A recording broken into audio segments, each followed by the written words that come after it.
আসসালামু আলাইকুম। এটিএন বাংলা সংবাদে সবাইকে স্বাগত জানাচ্ছি সীমা খান। শুরুতেই বিআরবি কেবল সংবাদ শিরোনাম। বিতর্কিত নির্বাচন করার অভিযোগে শেরেবাংলা নগর থানার মামলায় সাবেক সিইসি নুরুল হুদা 4 দিনের রিমান্ডে। নিশিরাতের ভোটে আওয়ামী লীগকে বিজয়ী করার অভিযোগ। নুরুল হুদাকে মব জাস্টিসের নামে অপদস্থ করা কোনোভাবেই কাম্য নয়, মন্তব্য স্বরাষ্ট্র উপদেষ্টার। আইনি ব্যবস্থা নেওয়ার হুঁশিয়ারি রিজওয়ানা হাসানের। নিরাপদ ক্যাম্পাস আবাসন সংকট সমাধানের আগে ক্লাসে ফিরবেন না ঢাকা মেডিকেল কলেজের শিক্ষার্থীরা।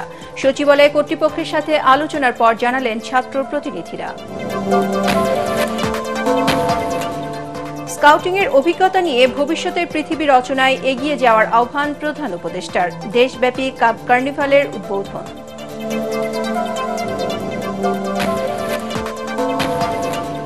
এবং ইরানের জনগণকে সব ধরনের সহায়তা দিতে প্রস্তুত রাশিয়া। মস্কোতে ইরানের পররাষ্ট্রমন্ত্রীর সাথে পুতিনের বৈঠক। যুক্তরাষ্ট্রের হামলা অবৈধ, সিরিয়ায় মার্কিন ঘাঁটিতে হামলা। শুনছিলেন বিআরবি কেবল সংবাদ শিরোনাম। এবারে জানাবো বিস্তারিত। দিনের ভোট রাতে এবং জনগণকে ভোটাধিকার থেকে বঞ্চিত করার অভিযোগে বিএনপির মামলায় সাবেক প্রধান নির্বাচন কমিশনার KM নুরুল হুদাকে 4 দিনের রিমান্ডে পাঠিয়েছে আদালত। ঢাকার মহানগর হাকিম মোহাম্মদ মোস্তাফিজুর রহমান উভয় পক্ষের শুনানি শেষে এ আদেশ দেন।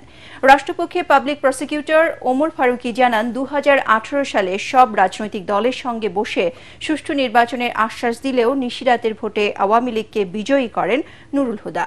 তবে সে সময় এমন অভিযোগ পাননি বলে দাবি করেন আসামি পক্ষের আইনজীবী। রিপোর্ট করছেন আদ্দিন সজীব। 2018 সালের নির্বাচন নিয়ে বিতর্ক তৈরি হলেও সুষ্ঠু ভোটের কথা বলে ব্যাপক সমালোচিত হন তখনকার প্রধান নির্বাচন কমিশনার KM নুরুল হুদা। দিনের ভোট রাতে করা সহ প্রহসনের নির্বাচনের মাধ্যমে জনগণকে ভোটাধিকার থেকে বঞ্চিত করার নানা অভিযোগ ওঠে তার বিরুদ্ধে। বিএনপির করা মামলায় আটকের পর সোমবার আদালতে হাজির করে 10 দিনের রিমান্ড চেয়ে আবেদন করেন তদন্ত কর্মকর্তা SI শামসুজ্জোহা।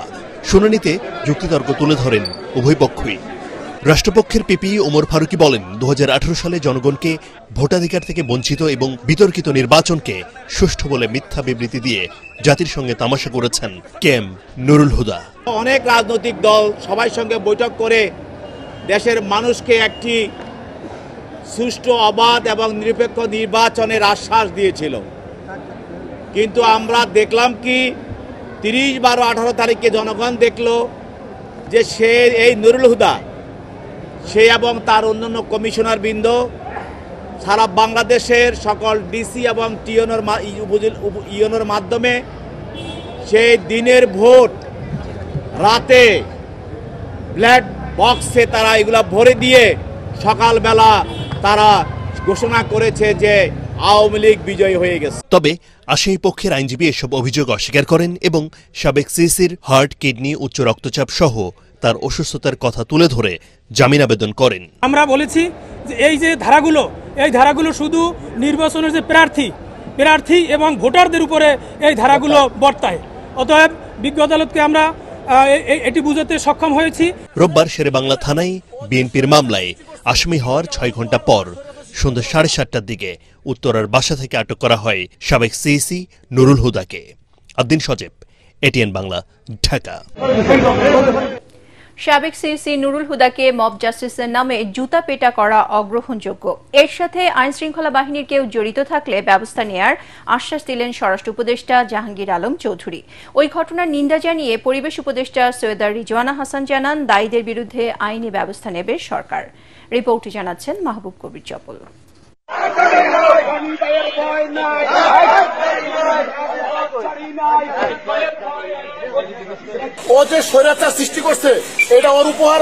প্রধান নির্বাচন কমিশনার থাকার সময় KM নুরুল হুদা হয়তো ভাবেননি দায়িত্ব ছাড়ার পর এমন পরিণতি হবে তার। মব জাস্টিসের নামে একদল লোক পুলিশের সামনেই জুতার মালা পরিয়ে তাকে জুতা পেটা করে। বিষয়টি নিয়ে ফেসবুকে চলছে তীব্র সমালোচনা। পুলিশের সামনেই এমন ঘটনায় তাদের ভূমিকা নিয়েও প্রশ্ন উঠেছে।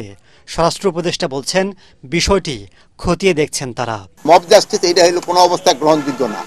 আর এটার সাথে ওনার যে ওই বিভিন্ন ওনার সাথে যে একটা খারাপ দেখছেন পাঠায় দিছে, এটা কোনো অবস্থায় গ্রহণযোগ্য না। হাবিবুল আউয়াল ওই যে আগে চিফ ইলেকশন কমিশনার অ্যারেস্ট হয়েছে, ইনফ্যাক্ট এখন পর্যন্ত অ্যারেস্ট হয়নি। অন্তর্বর্তী সরকারের 10 মাসেও কেন মব জাস্টিস বন্ধ করা যাচ্ছে না, এমন প্রশ্নের মুখে পড়েন পরিবেশ উপদেষ্টা।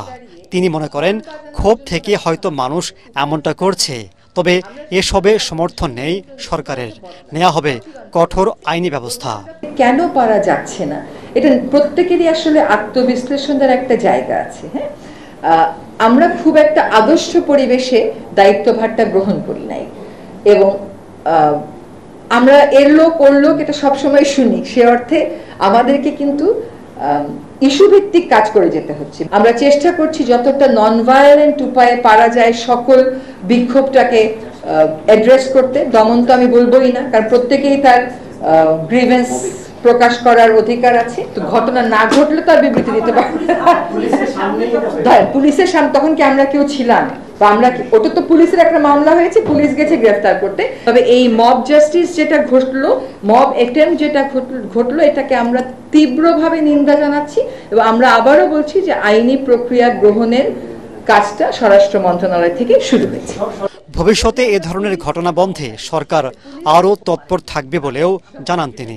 রাষ্ট্রের পর্যায় থেকে ব্যবস্থা গ্রহণের উদ্যোগ গ্রহণ করা হয়েছে। মাহবুব কবির চপল, এটিএন বাংলা, ঢাকা।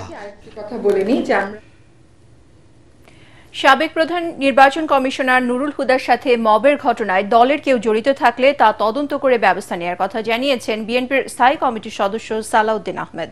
তিনি বলেন, বিএনপি কোনো ধরনের মব কালচারে বিশ্বাসী নয়, আইনের শাসন প্রতিষ্ঠায় সংগ্রাম করে যাচ্ছে দলটি। আমরা মব কালচারে বিশ্বাস করি না, আমরা আইনের শাসন প্রতিষ্ঠা করার জন্যই অবিরাম সংগ্রাম। আমরা চাই দেশে আইনের শাসন এবং আদালতের রায় বাস্তবায়ন হবে।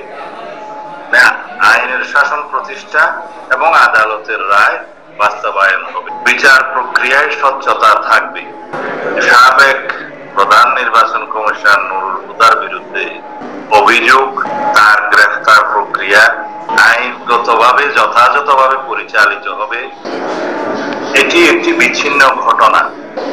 যদি বিএনপির যে কোনো নেতা কর্মী এই ঘটনা জড়িত থাকে, তার বিরুদ্ধে আমরা ডিসিপ্লিনারি অ্যাকশন নেব। সাবেক প্রধান নির্বাচন কমিশনার নুরুল হুদার গ্রেপ্তার প্রমাণ করে আগামীতে দেশে কেউ আর জোর করে ক্ষমতা দখল করতে পারবে না। রাতের ভোটে সহযোগিতাকারীদের গ্রেপ্তারের দাবিতে জাতীয় প্রেস ক্লাবের সামনে অবস্থান কর্মসূচিতে অংশ নিয়ে এ মন্তব্য করেন বিএনপি চেয়ারপারসনের উপদেষ্টা জয়নুল আবদিন ফারুক। তিনি বলেন, সুষ্ঠু নির্বাচন আয়োজনে অন্তর্বর্তী সরকারের সামনে এখন অগ্নি পরীক্ষা। ডক্টর ইউনূসের নেতৃত্বে ফেব্রুয়ারিতে একটি নিরপেক্ষ নির্বাচনই এখন দেশের মানুষের সবচেয়ে বড় প্রত্যাশা।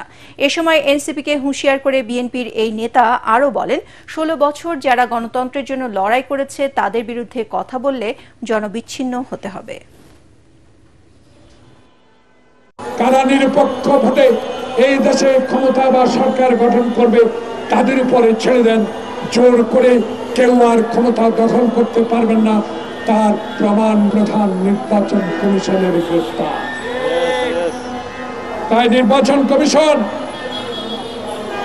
সাংবিধানিক প্রতিষ্ঠান, অতীতে হাসিনা কাজ করতে দেয় না, তার ফল কি? জেলখানা। লন্ডনে বসে নেতার সাথে আলোচনা করে উত্তাপ কিছু প্রশমিত করেছেন। ফেব্রুয়ারিতে নির্বাচন হোক, সকলেই আমরা চাই। সুষ্ঠু নির্বাচনের লক্ষ্যে আগামী জাতীয় সংসদ নির্বাচন জাতিসংঘের তত্ত্বাবধানে হতে পারে বলে মন্তব্য করেছেন জামাত ইসলামীর নায়েবে আমির আব্দুল্লাহ মোহাম্মদ তাহের। রাজধানী মগবাজারে দলটির কেন্দ্রীয় কার্যালয়ে দলের আমির ডাক্তার শফিকুর রহমানের সাথে কানাডার হাইকমিশনার অজিত সিং এর সাথে বৈঠক শেষে সাংবাদিকদের একথা জানান তিনি। বলেন, আগামী নির্বাচন ও সংস্কার নিয়ে ব্যাপক আগ্রহী কানাডা। বৈঠকে সুষ্ঠু নির্বাচন অনুষ্ঠানে অন্যান্য দেশকে সাথে নিয়ে কানাডা বাংলাদেশের পাশে থাকবে বলে আশ্বাস দেন কানাডিয়ান হাই কমিশনার। এছাড়া পিআর পদ্ধতিতে নির্বাচন সহ যেসব বিষয়ে বাকি দলগুলো একমত না হবে সেসব বিষয়ে জামাত গণভোটের প্রস্তাব করবে বলেও জানান তিনি। পৃথিবীর বিভিন্ন দেশে যে উদাহরণটি আছে, যেই জাতিসংঘের অধীনে সুপারভিশনে নির্বাচন হওয়া, under the government of Bangladesh supervision will be by UN. এটা আমরা তাদেরকে বলেছি যে আমরা ওটা অ্যাকসেপ্ট করতে রাজি আছি for the sake of the very fair election.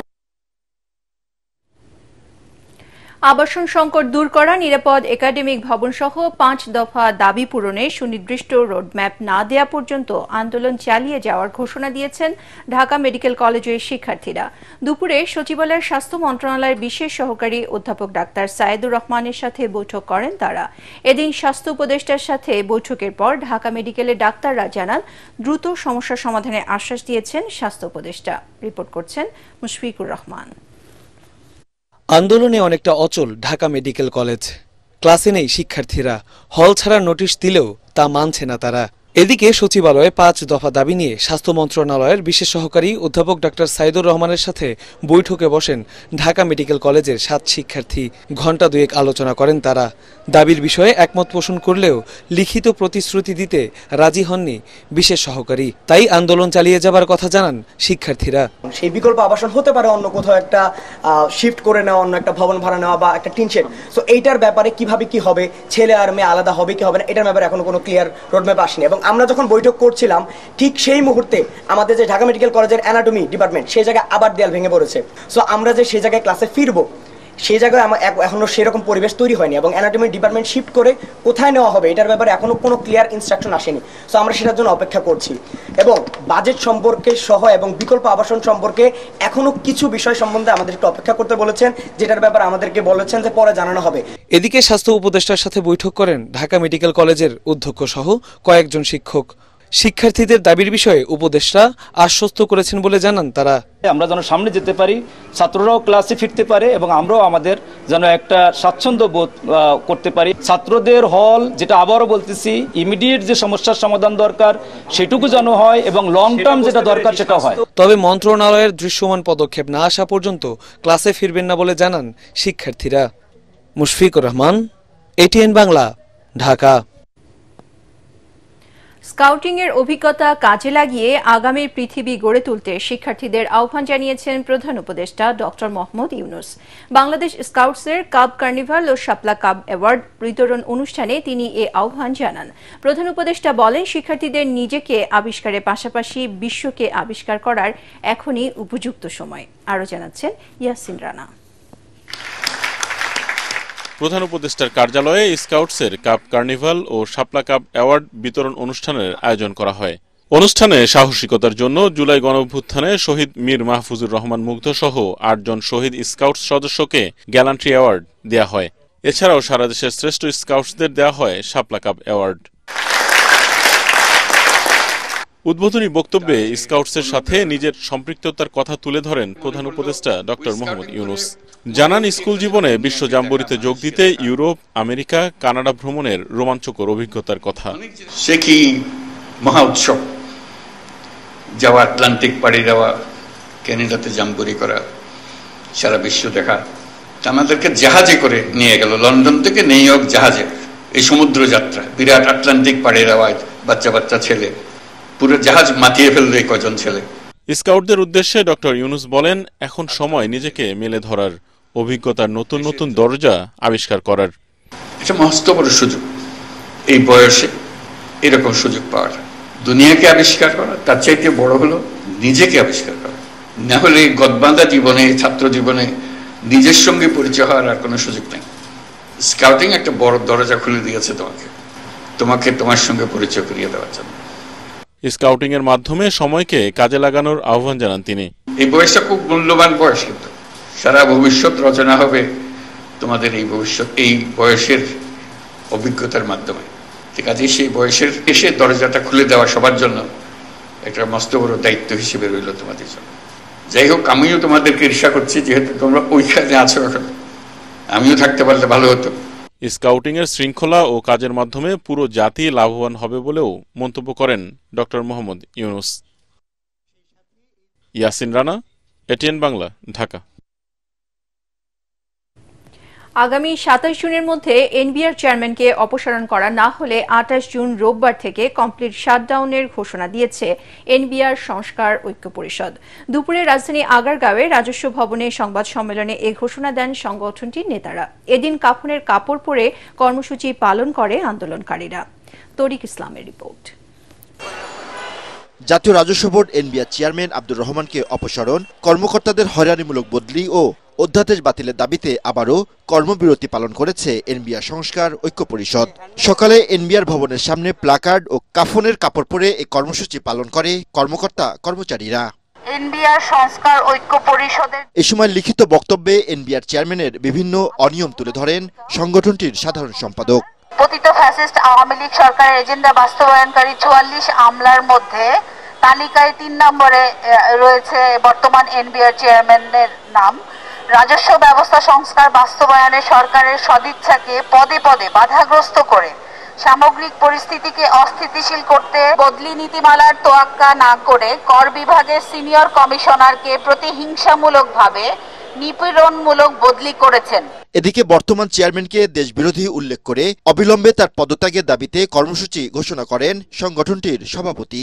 আগামী 27 জুন 2025 খ্রিস্টাব্দ তারিখের মধ্যে প্রতিহিংসা ও নিপীড়নমূলক সকল বদলি আদেশ বাতিল করা না হলে এবং পতিত ফ্যাসিস্ট আওয়ামী লীগ সরকারের এজেন্ডা বাস্তবায়নকারী 44 আমলার তালিকায় 3 নম্বরে থাকা এবং দেশ ও রাজস্ব ব্যবস্থাকে অস্থিতিশীল করার অপচেষ্টায় লিপ্ত এনবিআর এর বর্তমান চেয়ারম্যানকে অপসারণ করা না হলে আগামী 28 জুন 2025 খ্রিস্টাব্দ তারিখ থেকে আন্তর্জাতিক যাত্রী সেবা ব্যতীত রপ্তানি সহ সকল কার্যক্রম, কাস্টমস এবং ভ্যাট বিভাগের সকল কার্যক্রম লাগাতার কমপ্লিট শাটডাউন থাকবে এবং আয়কর দপ্তরও একই সাথে একই কার্যক্রম পালন করবে। তরিক ইসলাম, এটিএন বাংলা, ঢাকা। 1,08,32,853 টাকা জ্ঞাত আয় বহির্ভূত সম্পদ অর্জনের অভিযোগে চাঁপাইনবাবগঞ্জ 2 আসনের সাবেক সংসদ সদস্য জিয়াউর রহমানের নামে মামলা করেছে দুর্নীতি দমন কমিশন দুদক। একই সঙ্গে তার স্ত্রী কাশ্মীরি বেগমের সম্পদ বিবরণী দাখিলেরও নির্দেশ দিয়েছে কমিশন। রাজধানী সেগুনবাগিচায় দুদকের মিডিয়া সেন্টারে আয়োজিত সংবাদ সম্মেলনে কমিশনের মহাপরিচালক মোহাম্মদ আক্তার হোসেন এ তথ্য জানিয়ে বলেন, জিয়াউর রহমানের স্ত্রী কাশ্মীরি বেগমের বিরুদ্ধেও জ্ঞাত আয় বহির্ভূত 52,47,000 টাকার সম্পদ অর্জনের অভিযোগ উঠেছে। তার নামে ও বেনামে আরও সম্পদ থাকতে পারে বলেও জানান তিনি। এ সময় মহাপরিচালক আরও বলেন, বিগত 3টি জাতীয় নির্বাচনে ক্ষমতার অপব্যবহারের অভিযোগ অনুসন্ধানে নেমেছে দুদক। জেলা নির্বাচন অফিস থেকে এ বিষয়ে তথ্য সংগ্রহের কাজ চলছে জানিয়ে তিনি বলেন, প্রয়োজন মতো অভিযোগ সংশ্লিষ্টদের জিজ্ঞাসাবাদ করা হবে।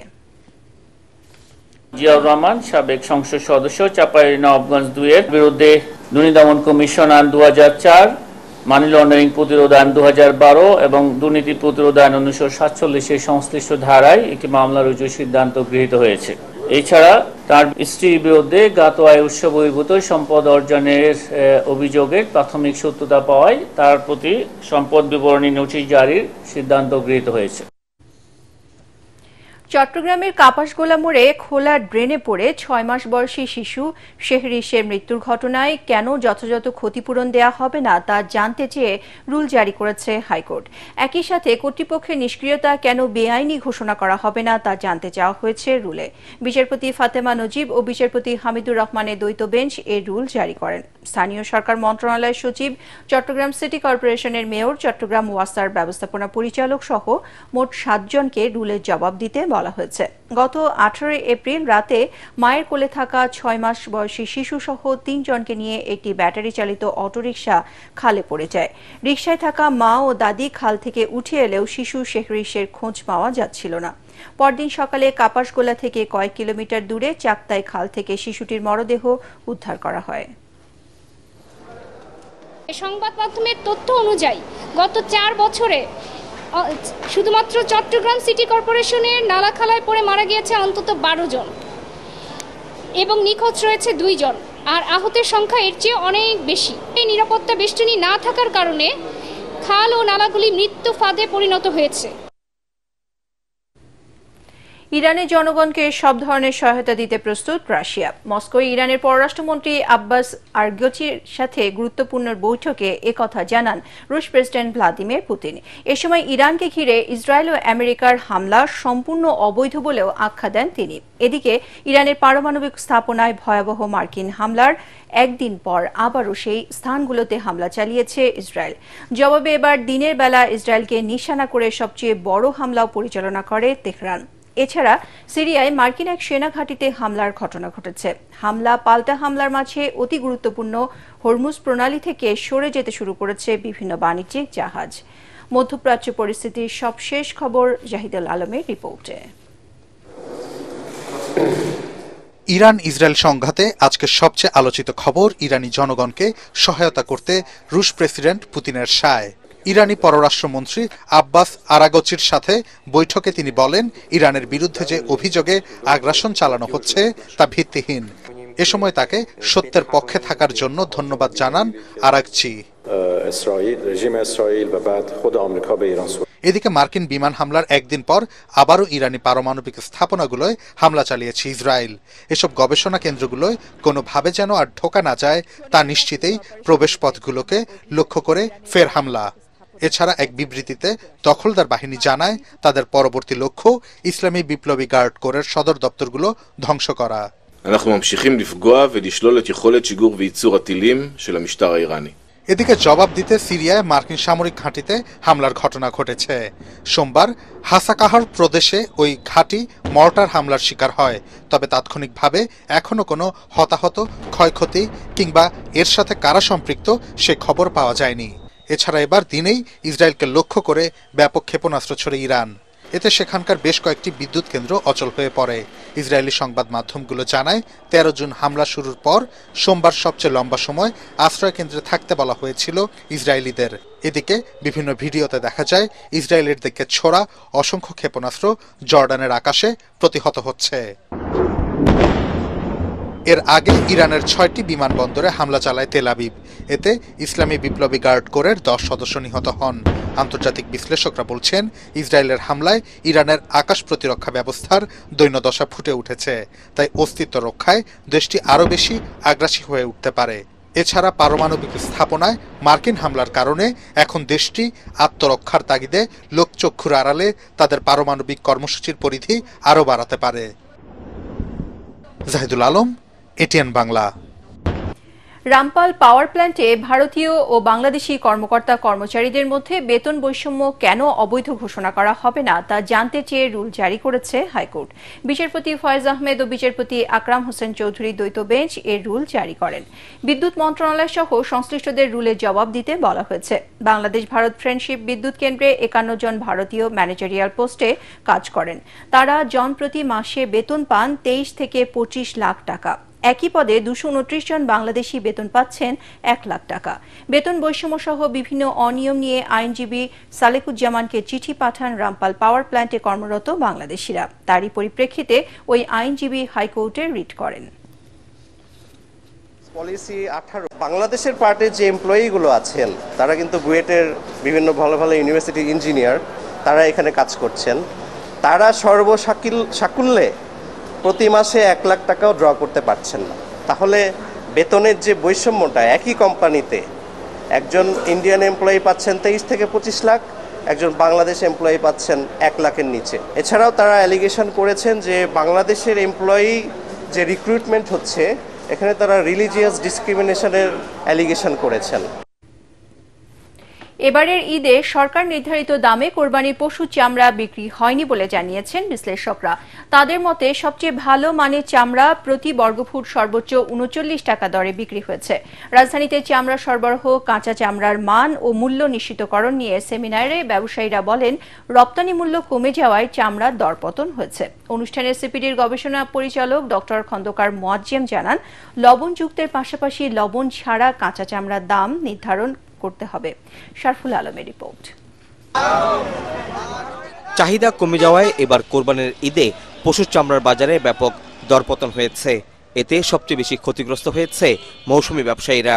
আড়তদার ও ট্যানারি মালিকরা জানান, অংশীজনদের সমন্বয়হীনতার কারণেই এবছর পশুর চামড়ার দাম কমে গেছে। এই কারণে লক্ষ্যমাত্রার চেয়ে 20 ভাগ চামড়া কম সংগ্রহ হয়েছে বলেও জানান তারা। এই পরিস্থিতির মধ্যে কাঁচা চামড়া সংগ্রহ, মান ও মূল্য নিয়ে সেমিনারে গবেষকরা জানান, কোনো পরিস্থিতিতেই শুধুমাত্র লবণযুক্ত চামড়ার দাম নির্ধারণ করা ঠিক হয়নি। মূল্য পাওয়া কখনোই যাবে না যদি না আসলে বাজারে চাহিদা না থাকে। কিন্তু দুর্ভাগ্যজনকভাবে বাজারে কতটুকু চাহিদা রয়েছে সেই চাহিদা সম্পর্কিত তথ্য উপাত্তগুলো সঠিক নয়। আগামী বছর লবণযুক্ত চামড়ার মূল্য নির্ধারণের পাশাপাশি কাঁচা চামড়া মূল্য নির্ধারণটিও তারা যাতে এই কাজটি তারা করে দেন। সেমিনারে জানানো হয় রপ্তানি মূল্য কমে যাওয়ায় চামড়ার দরপতন হয়েছে। সাপ্লাই চেইনটা যদি স্মুথ করা যেত দেন আমাদের চামড়া সরবরাহ পরিস্থিতি অন্তত ভালো থাকতো, মূল্য সঠিক থাকতো। আগামী বছর সমপরিমাণ বা অধিক পরিমাণ আমরা প্রণোদনা দেব, লবণ দিব না। উনি নিজে লবণ কিনে দিয়ে যদি নিয়ে আসেন সেই চামড়াটায় যদি আমরা প্রণোদনা দিতে পারি। শিল্প মন্ত্রণালয় ইতিমধ্যে আপনার 25 সালের ভিতরে $5 বিলিয়ন কিন্তু আপনার এটার লক্ষ্যমাত্রা ধরেছিল, কিন্তু সেটাও কিন্তু অ্যাচিভ করতে পারিনি। আমরা একমাত্র পারিনি কমপ্লায়েন্স না হওয়ার কারণে। 400-500 কোটি টাকা আমি যদি সিটিপি এবং সলিড ওয়েস্টের জন্য আমি খরচ করতে পারি, এখানে একটা বিনিয়োগ করতে পারি, তাহলে কিন্তু আমি 5 বছরের ভিতরে কিন্তু 50 থেকে 60 হাজার কোটি টাকা আমরা কিন্তু রপ্তানি করতে পারবো। ট্যানারিগুলোকে চামড়া রপ্তানিতে লেদার ওয়ার্কিং গ্রুপের সদস্যপদ পেতে সরকারের প্রয়োজনীয় সহযোগিতা চান উদ্যোক্তারা। রপ্তানি আয় বাড়াতে পোশাকের পরেই এই খাতের সম্ভাবনার কথা তুলে ধরেন তারা। শরফুল আলম, এটিএন বাংলা, ঢাকা। করোনা ভাইরাসে আক্রান্ত হয়ে গত 24 ঘন্টায় দেশে 3 জনের মৃত্যু হয়েছে। একই সময়ে মোট 406 জনের নমুনা পরীক্ষায় শনাক্ত হয়েছেন আরও 19 জন। শনাক্তের হার 4.68%। স্বাস্থ্য অধিদপ্তরের সংবাদ বিজ্ঞপ্তিতে এ তথ্য জানানো হয়েছে। এদিকে দেশে গত 24 ঘন্টায় ডেঙ্গুতে আক্রান্ত হয়ে আরও 2 জনের মৃত্যু হয়েছে। এ সময় ডেঙ্গু জ্বরে আক্রান্ত হয়ে হাসপাতালে ভর্তি হয়েছেন আরও 392 জন। বিকেলে স্বাস্থ্য অধিদপ্তরের health emergency operation centre and control room থেকে এ তথ্য জানানো হয়। প্রতিবেদনে বলা হয়, চলতি বছর এ পর্যন্ত ডেঙ্গুতে মোট 34 জনের মৃত্যু হয়েছে।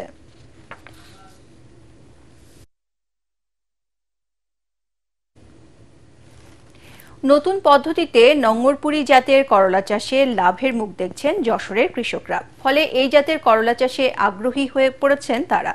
পিকেএসএফ এর আর্থিক ও কারিগরি সহযোগিতায় কৃষকদের সব ধরনের সাহায্য করছে আদ্দিন ওয়েলফেয়ার সেন্টারে কৃষি ইউনিট। গড়ে তোলা হয়েছে কৃষি সেবা ও কৃষি বিপণন কেন্দ্র। যশোর প্রতিনিধি তামান্না ফারজানার পাঠানো রিপোর্ট জানাচ্ছেন মুশফিকুর রহমান।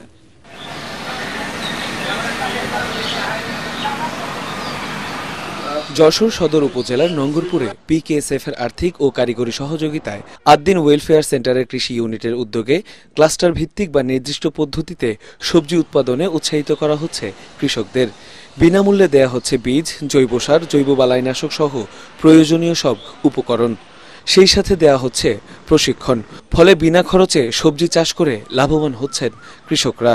এইবার আদ্দিনের লোকজন এসে তারা এসে আমাদেরকে প্রশিক্ষণ দিচ্ছে, সার কিভাবে দেবেন, জৈব সার বেশি দেবেন, রাসায়নিক সার কম দেবেন। আগে বিঘা প্রতি খরচ হতো 40 থেকে 50 হাজার টাকা টোটাল খরচ, এখন সেক্ষেত্রে অর্ধেকে নেমে এসেছে। যে ফরমন টপ দিয়েছে, কাগজ দিয়ে দিয়েছে, এতে উন্নত বলা হচ্ছে মরতেছে। 8 দিনও পিকেএসএফ এর এই যে কৃষি একটা বিপণন সেল সেন্টার আমরা পেয়েছি। আমাদের সরাসরি আমাদের কাছ থেকে সবজি কিনে নিয়ে যাচ্ছে, কেয়ারিং খরচ সেটা আমরা বেঁচে যাচ্ছি, এতে আমরা লাভবান হচ্ছি। এখানকার উৎপাদিত করলা স্থানীয় চাহিদা মিটিয়ে রাজধানী সহ দেশের বিভিন্ন স্থানে সরবরাহ করা হচ্ছে। স্থানীয় কৃষি কর্মকর্তা জানান, সবজি চাষের পাশাপাশি বিপণন ব্যবস্থা গড়ে তুলতেও দেয়া হচ্ছে সহযোগিতা। আমাদের কৃষি সেবা বিপণন কেন্দ্রে ব্যবহার করে তারা সবজিগুলো প্রক্রিয়াজাতকরণ করতে পারে এবং প্যাকেজিং করতে পারে, সেই ব্যবস্থা আমরা এখানে করে দিয়েছি। এবং কৃষকদের এটা চাহিদা ছিল, মোটামুটি এটার মাধ্যমে কৃষকদের যে ন্যায্য যে অধিকার সেটা অনেকাংশে পূরণ হবে। তো আমরা পিকেএসএফ এবং আদ্দিনের পক্ষ থেকে এই কাজটা এবার এই অর্থ বছরে বাস্তবায়ন করেছি। 2024-25 অর্থ বছরের নঙ্গরপুরে 200 বিঘা জমিতে নতুন জাতের করলা চাষ করা হয়েছে। মুশফিকুর রহমান, এটিএন বাংলা। দুর্যোগ ও পরিবর্তিত জলবায়ুর কারণে অভ্যন্তরীণ স্থানচ্যুতি বর্তমান সময়ের বৈশ্বিক চ্যালেঞ্জ, যেখানে ক্ষতিগ্রস্তদের পুনর্বাসন ও ক্ষতিপূরণ আদায়ে কৌশলগত পরিকল্পনা নিয়ে কাজ করছে refugee and migrant movement research unit Ramru. সকালে ঢাকা বিশ্ববিদ্যালয়ে রিফিউজি অ্যান্ড মাইগ্রেন্ট মুভমেন্ট রিসার্চের উদ্বোধনী অনুষ্ঠানে একথা বলেন বক্তারা। অনুষ্ঠানে পরিবেশ, বন ও জলবায়ু উপদেষ্টা সৈয়দা রিজওয়ানা হাসান বলেন, এই গবেষণা অভ্যন্তরীণ স্থানচ্যুতি ও ঝুঁকি মোকাবেলায় গুরুত্বপূর্ণ ভূমিকা পালন করবে। এ সময় তিনি অভিযোগ করেন, সরকারের আন্তঃসংস্থার মধ্যে সমন্বয়ের অভাবে অকার্যকর হয়ে পড়েছে দুর্যোগ ব্যবস্থাপনা। যার একটা ছোট্ট কুড়ে ঘর আছে, আমাদের নদী ভাঙন রোধের ক্ষেত্রে তাকে আমরা কোথায় প্রাধান্য দেই, এটা কিন্তু এরকম একটা দলিল দিয়ে আসলে নির্ধারিত হতে পারে। কাজে এই দলিলটা কেবল যে একটা মেথডিক্যাল এক্সারসাইজ হবে তা না, এই দলিলটা আমি মনে করি যে বৈষম্য নিরসনে এবং সাম্য প্রতিষ্ঠাতে অনেক বড় ভূমিকা রাখবে। এবারে আল আরাফ ইসলামী ব্যাংক অর্থ সংবাদ।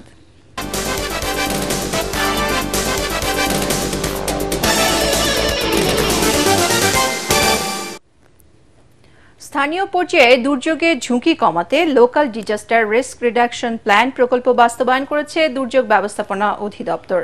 জাইকার সহায়তায় দেশের 5 উপজেলায় এ প্রকল্প বাস্তবায়ন করা হয়। ফলে দুর্যোগের আগাম সতর্কবার্তা সহ সম্ভাব্য ক্ষয়ক্ষতি কমে আসবে বলে আশা বিশ্লেষকদের।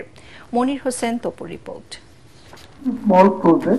দুর্যোগকালীন স্থানীয় ক্ষয়ক্ষতি কমাতে 2021 সালে প্রাথমিকভাবে কক্সবাজার, সুনামগঞ্জ ও কুড়িগ্রাম জেলার 5 উপজেলায় বিশেষ প্রকল্প হাতে নেয় দুর্যোগ ব্যবস্থাপনা ও ত্রাণ মন্ত্রণালয়। 4 বছরের এই প্রকল্প নির্ধারিত সময়ের মধ্যে শেষ হয় রাজধানীর আগারগাঁওয়ে এক সেমিনারের আয়োজন করা হয়। ভিন্ন রকমের দুর্যোগের যে ভিন্ন ক্ষতি, সেই ক্ষতিটা কিভাবে অ্যাড্রেস করা যায়, কোথায় কোন ক্ষতি হয়, কিভাবে ম্যানেজমেন্ট করা হয়, এবং সবচেয়ে বড় কথা হলো এইটাতে একেবারে লোকাল পিপল থেকে শুরু করে টপ পর্যন্ত প্রত্যেকে একই আমব্রেলা এনে কিভাবে এই জিনিসটাকে অ্যাড্রেস করা হয় সেই চেষ্টাটা করা হচ্ছে। যে দুর্যোগ হয় সেটাকে আগামীতে 50% যেন আমরা কমিয়ে আনতে পারি।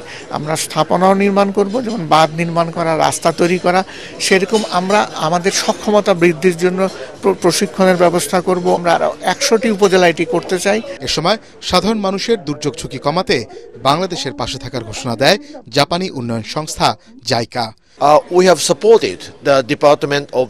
স্থানীয় পর্যায়ে দুর্যোগের ঝুঁকি কমানোর পরিকল্পনায় আমরা দুর্যোগ ব্যবস্থাপনা অধিদপ্তরকে সহায়তা করছি। প্রান্তিক জনগোষ্ঠীকে সম্পৃক্ত করে এই কাজ করার চেষ্টা করছি আমরা। এটা নিঃসন্দেহে একটি উল্লেখযোগ্য অর্জন। পুরো দেশ জুড়ে এই কার্যক্রম অবশ্যই করা উচিত। সেমিনারে বিভিন্ন মন্ত্রণালয় ও অধিদপ্তরের ঊর্ধ্বতন কর্মকর্তারা উপস্থিত ছিলেন। Monir Hossain Tapu, ATN Bangla, Dhaka. Bangladesh University of Professionals বিইউপিতে উদ্বোধন হলো BUP Career and Education Fest 2025।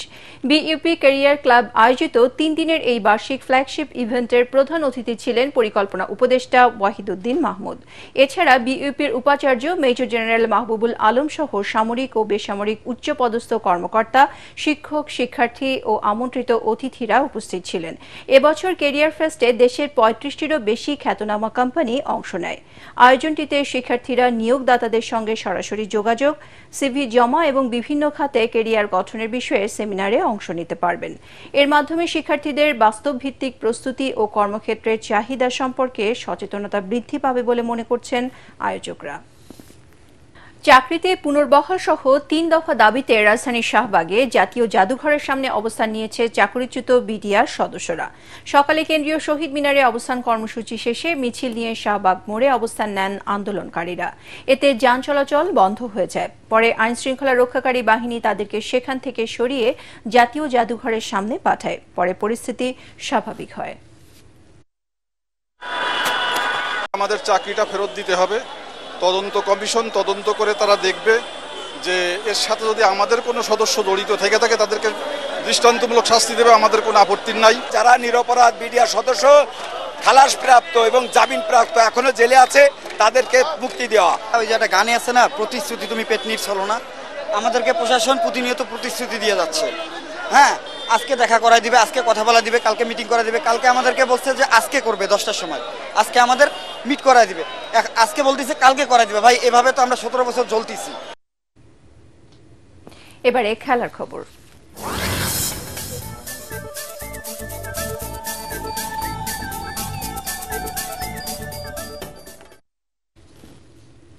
শ্রীলঙ্কার বিপক্ষে 3 ম্যাচের ওয়ানডে সিরিজের জন্য 16 সদস্যের দল ঘোষণা করেছে বিসিবি। প্রায় 2 বছর পর স্কোয়াডে ফিরেছেন নাইম শেখ এবং Shamim Patwari.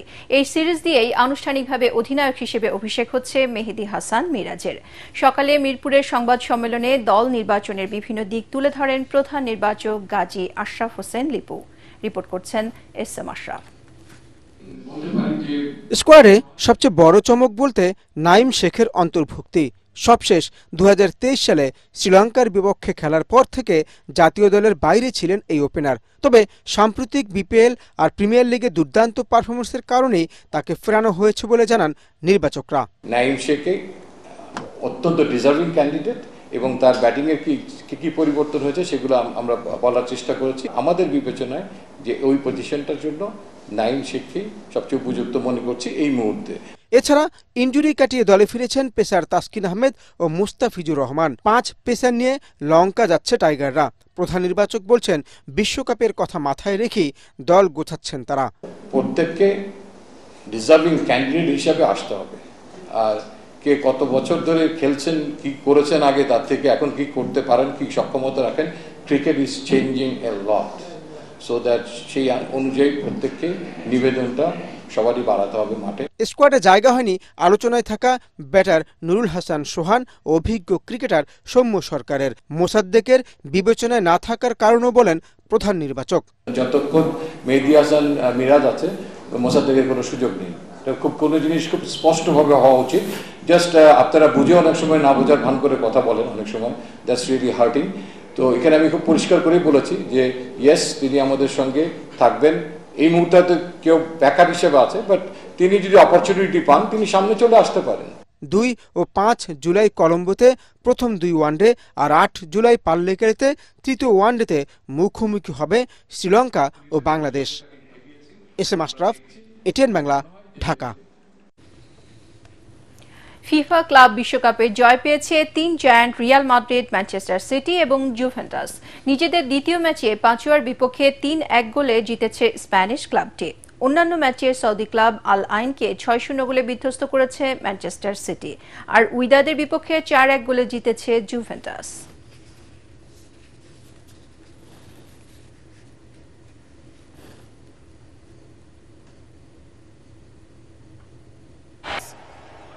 Juventus the lead on their first shot, and it is that footwork. Oh, what a goal! সংবাদ শেষ করার আগে বিআরবি কেবল শিরোনামগুলো আরও একবার। বিতর্কিত নির্বাচন করার অভিযোগে শেরেবাংলা নগর থানার মামলায় সাবেক সিএসি নুরুল হুদার 4 দিনের রিমান্ডে। নিশি রাতের ভোটে আওয়ামী লীগকে বিজয়ী করার অভিযোগ। নুরুল হুদাকে মব জাস্টিসের নামে অপদস্থ করা কোনোভাবেই কাম্য নয়, মন্তব্য স্বরাষ্ট্র উপদেষ্টার। আইনি ব্যবস্থা নেওয়ার হুঁশিয়ারি রিজওয়ানা হাসানের। নিরাপদ ক্যাম্পাস আবাসন সংকট সমাধানের আগে ক্লাসে ফিরবেন না ঢাকা মেডিকেল কলেজের শিক্ষার্থীরা। সচিবালয় কর্তৃপক্ষের সাথে আলোচনার পর জানালেন ছাত্র প্রতিনিধিরা। স্কাউটিংয়ের অভিজ্ঞতা নিয়ে ভবিষ্যতের পৃথিবী রচনায় এগিয়ে যাওয়ার আহ্বান প্রধান উপদেষ্টার। দেশব্যাপী কার্নিভালের উদ্বোধন।